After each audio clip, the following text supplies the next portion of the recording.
एक दोस्तों ऐसी खबर है, ऐसी चटपटी खबर है जिसको सुन के आप तो हो जाएंगे लोटपोट, लेकिन पाकिस्तानी शर्म से, अगर शर्म बाकी है थोड़ी बहुत, बिल्कुल शर्म से डूब जाएंगे। क्यों? क्या हुई? My God! The Prime Minister is a barefaced liar. My God! Leave now. My God! Bharat को गाली देकर हंसने वाली इस पाकिस्तानी मूल की ब्रिटिश सांसद को धक्के मारकर पार्लियामेंट से भगा दिया गया। तोबा अस्तगफार, तोबा तोबा तोबा, खुदा मुझे माफ करे। तो ये पाकिस्तान के लिए एक बहुत बड़ा दाग है। हमारी तो औकात ही कोई नहीं है, नहीं हम तो एवं ही हैं।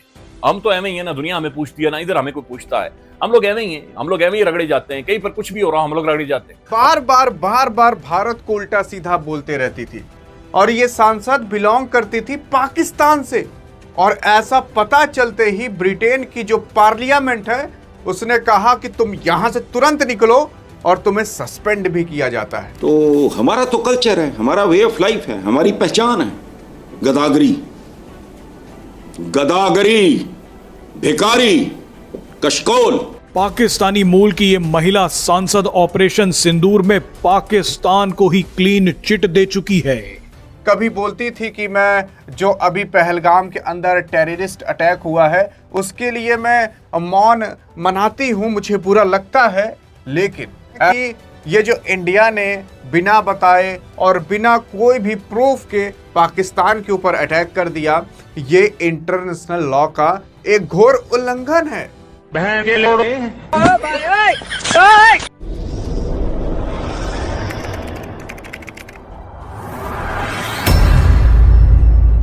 नमस्कार दोस्तों, स्वागत है आपका पाकिस्तान की बर्बादी में। जी हाँ, तो आज की बर्बादी कुछ इस तरह है कि आज एक बार फिर इंटरनेशनल मीडिया के सामने पाकिस्तान की एक ऐसी बेइज्जती हुई है कि जिसे देखने के बाद आज एक बार फिर पूरा पाकिस्तान छाती पीट पीट कर रोएगा।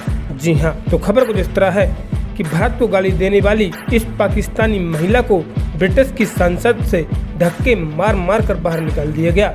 जी हाँ, दरअसल यह पाकिस्तानी मूल की ब्रिटिश सांसद है, परंतु इसने ब्रिटिश की संसद भवन में ही खड़े होकर ब्रिटिश के प्रधानमंत्री को ही गाली दे दी, जिसके बाद पार्लियामेंट में मौजूद पार्लियामेंट के स्पीकर ने इस पाकिस्तानी महिला को पार्लियामेंट से धक्के मार मार कर बाहर निकाल दिया। जी हाँ, और यह इस वक्त की सबसे बड़ी खबर भी है।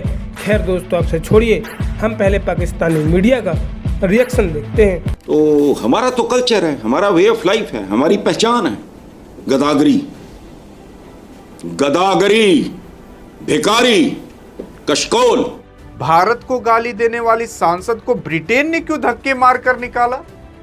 हाँ, क्योंकि ये सांसद कहीं और की नहीं बल्कि ब्रिटेन की थी, और ये सांसद बिलोंग करती थी पाकिस्तान से, और ऐसा पता चलते ही ब्रिटेन की जो पार्लियामेंट है उसने कहा कि तुम यहां से तुरंत निकलो और तुम्हें सस्पेंड भी किया जाता है। लेकिन सवाल उठता है कि इस सांसद ने भारत के खिलाफ ऐसा क्या बोल दिया था। सवाल यह भी उठता है कि आखिरकार इसने अपने ही देश के अंदर ऐसा क्या बोल दिया कि उसके देश को ही खराब लग गया। यार, अगर आप देखने की कोशिश करोगे ना तो ये इतनी दुष्ट है, मतलब कहना तो नहीं चाहिए लेकिन ये इतनी दुष्ट है। तो भाई साहब, इसका नाम है ज़ारा सुल्ताना। असल में ये बिलोंग करती है ना पाकिस्तान से, मतलब इसकी फैमिली उमली पाकिस्तान से, लेकिन रहती है ब्रिटेन के अंदर है, मतलब वही यूके के अंदर। और ब्रिटेन के अंदर ये सांसद बन गई, यानी कि एमपी बन गई। तो वहाँ के पार्लियामेंट में इसका आना जाना लगा रहता था। ये बार बार भारत को उल्टा सीधा बोलते रहती थी। कभी बोलती थी कि मैं जो अभी पहलगाम के अंदर टेररिस्ट अटैक हुआ है उसके लिए मैं मौन मनाती हूँ, मुझे बुरा लगता है, लेकिन ऐसा कोई भी कंक्लूसिव एविडेंस नहीं मिला है जो ये बताता हो कि ये अटैक पाकिस्तान ने किया है। मतलब आप खुद बताइए, ये हैं यूके की पार्लियामेंट के अंदर के सांसद, इनको हमेशा तलब मची रहती है कि भारत में क्या हो रहा है, पाकिस्तान में क्या हो रहा है। अरे जहां हो पहले उसके बारे में तो खबर रख लो, फिर उसके बाद ये कहती हैं कि ये जो इंडिया ने बिना बताए और बिना कोई भी प्रूफ के पाकिस्तान के ऊपर अटैक कर दिया, ये इंटरनेशनल लॉ का एक घोर उल्लंघन है। मतलब पूरी दुनिया को पता है, पूरे दुनिया को पता है कि पाकिस्तान आए दिन भारत के अंदर इस तरीके के अटैक करता है। वो आतंकवादी खुद चिल्ला चिल्ला कर कहते हैं कि हमने किया है, इनको आज तक सबूतें नहीं मिला। फिर उसके बाद ये कहती हैं कि पहलगाम के बाद जो भारत ने अटैक किया वो इंटरनेशनल लॉ का उल्लंघन है। इनको ये नहीं पता कि भारत ने